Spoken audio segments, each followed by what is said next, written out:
આપણે બધા જ ક્રેડિટ કાર્ડનો ઉપયોગ કરીએ છીએ અને ક્રેડિટ કાર્ડ અને સિબિલને સીધો સંબંધ છે. આપણે બધાને ખબર છે કે ક્રેડિટ કાર્ડનું બિલ ન ચૂકવીએ ને તો સિબિલ સ્કોર ઉપર તેની ઊંડી અસર થઈ શકે છે.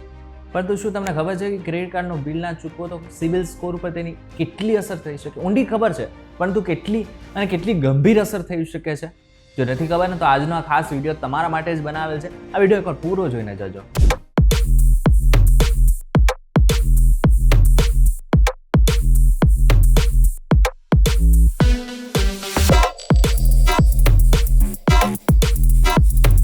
નમસ્કાર, welcome back folks VTV digital ઉપર તમે જોઈ રહ્યા છો ડેલી ડોઝ અને હું છું આપનો દોસ્ત કરણ ચરોતરા. હવે ક્રેડિટ કાર્ડ આપણે બધા જ ઉપયોગ કરીએ છીએ અને ક્રેડિટ કાર્ડ વગર લગભગ આજકાલ ઘણા બધા લોકોને ચાલતું પણ નથી હોતું. કોઈ પણ જગ્યા ઉપર જઈએ ને તો આપણે ક્રેડિટ કાર્ડનો ઉપયોગ કરીએ છીએ અને ક્રેડિટ કાર્ડમાં સારી વાત એ છે કે લગભગ તમારે 30 થી 45 દિવસ બાદ એનું બિલ ચૂકવવાનું આવે છે. એટલા માટે થઈને ઘણા બધા લોકોને એવું લાગે છે કે અત્યારે પૈસા નથી આપવાના, એટલા માટે થઈને ક્રેડિટ કાર્ડનો ઉપયોગ કરો. પરંતુ જો તમે એક દિવસ પણ મોડા પડ્યા બિલ ચૂકવવામાં તો 100 રૂપિયાથી લઈને 1000 રૂપિયા સુધીનો દંડ લાગી શકે છે. પણ શું આની અસર સિબિલ સ્કોર ઉપર સીધી થાય છે?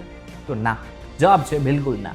સિબિલ સ્કોર ઉપર ડાયરેક્ટ એની અસર નથી થતી હોતી. નિષ્ણાંતોના મતે બેંકો અને ક્રેડિટ રેટિંગ એજન્સીઓ ટૂંકા ગાળાના વિલંબને ગંભીરતાથી નથી લેતી હોતી. સામાન્ય રીતે 30 દિવસથી ઓછા વિલંબની જાણ સિબિલ જેવા ક્રેડિટ બ્યુરોને કરવામાં આવતી નથી. મોટા ભાગની બેંકો 3 થી 7 દિવસનો ગ્રેસ પીરિયડ પણ આપે છે, જેની અંદર તમે જો બિલ ચૂકવી નાખો છો તો તમારી ઉપર વધારાનો જે ચાર્જ છે એ પણ નથી નાખવામાં આવતો હતો. પરંતુ જો તમે વારંવાર એકને એક ભૂલ કરો છો તો ચોક્કસથી બેંક આ બધી જ વસ્તુઓ પોતાની આંતરિક સિસ્ટમની અંદર નોંધતું હોય છે. આવું વારંવાર થાય તો ભવિષ્યમાં તમારા સિબિલ સ્કોર ઉપર આની નકારાત્મક અસર થઈ શકે છે. ઉપરાંત આવું વર્તન ભવિષ્યની લોન અથવા તો ક્રેડિટ કાર્ડ અરજીઓને નુકસાન પહોંચાડી શકે છે. હવે જે લોકોને સિબિલ સ્કોર વિશે જ નથી ખબર એ લોકોને થોડું ડિટેલમાં જણાવી દઈએ. હવે સિબિલ સ્કોર એ 300 થી 900 ની વચ્ચે હશે. એટલે કે અત્યારે પણ તમારો કોઈ પણ સિબિલ સ્કોર ચેક કરશો તો ચોક્કસથી એનો જે આંકડો હશે એ 300 થી 900 ની વચ્ચે હશે.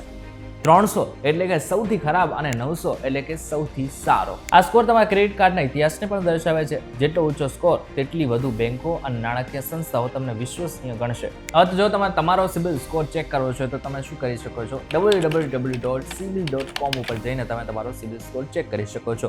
મહત્વનું છે કે ત્યાં તમે માત્ર એક જ વખત તમે તમારો સિબિલ સ્કોર ચેક કરી શકશો અને આ બાદ જો તમારે ત્યાં બીજી વખત સિબિલ સ્કોર ચેક કરવો હશે તો તમારે પૈસા ભરવા પડશે. પરંતુ મૂંઝવણની બિલકુલ જરૂર નથી. પેટીએમ, જીપે જેવી મોટા ભાગની જેટલી પણ અત્યારે એપ્લિકેશન અવેલેબલ છે ને ત્યાં મફતમાં તમે તમારો સિબિલ સ્કોર ચેક કરી શકો છો. મહત્વનું છે કે તમારે તમારો સિબિલ સ્કોર સારો રાખવો જરૂરી છે, પરંતુ સારો રાખવા માટે 4 એવી મહત્વની ટિપ્સ જે આગળના સમયમાં તમે ધ્યાનમાં રાખશો તો ચોક્કસથી તમારો જે સિબિલ સ્કોર છે એ બગડશે ક્યારેય નહીં, એના બદલે સારો થતો જશે. સૌથી પહેલું, તમારા ક્રેડિટના મર્યાદાના ફક્ત 30% જ ખર્ચો. ઉદાહરણ તરીકે 1 લાખની મર્યાદા હોય તો 30,000 થી વધુ ખર્ચ ન કરો. બીજું, સારી આવક અને ચૂકવણી ઇતિહાસ સાથે બેંકને મર્યાદા વધારવા માટે વિનંતી કરી શકો છો. ત્રીજું, જો તમારી પાસે વધારે ક્રેડિટ કાર્ડ હોય તો ખર્ચને તેમની વચ્ચે વહેંચી નાખો. ચોથું, મોબાઈલ એપ અથવા તો SMS દ્વારા 30% થી વધુ ખર્ચની ચેતવણીઓ સેટ કરો. તો આ કેટલાક મુદ્દા હતા કે જે તમારે ધ્યાનમાં રાખવા જરૂરી છે કે જે આગળના સમયમાં તમારે જો સિબિલ સ્કોરને સારો રાખવો ને તો ચોક્કસથી કામ આવશે. ત્યારે વિડીયો પસંદ આવે તો વિડીયોને લાઈક અને શેર જરૂરથી કરજો. તો આ જ ઇન્ફોર્મેટિવ વિડીયોઝ માટે વીટીવી ડિજિટલ સાથે જોડાયેલા રહેજો.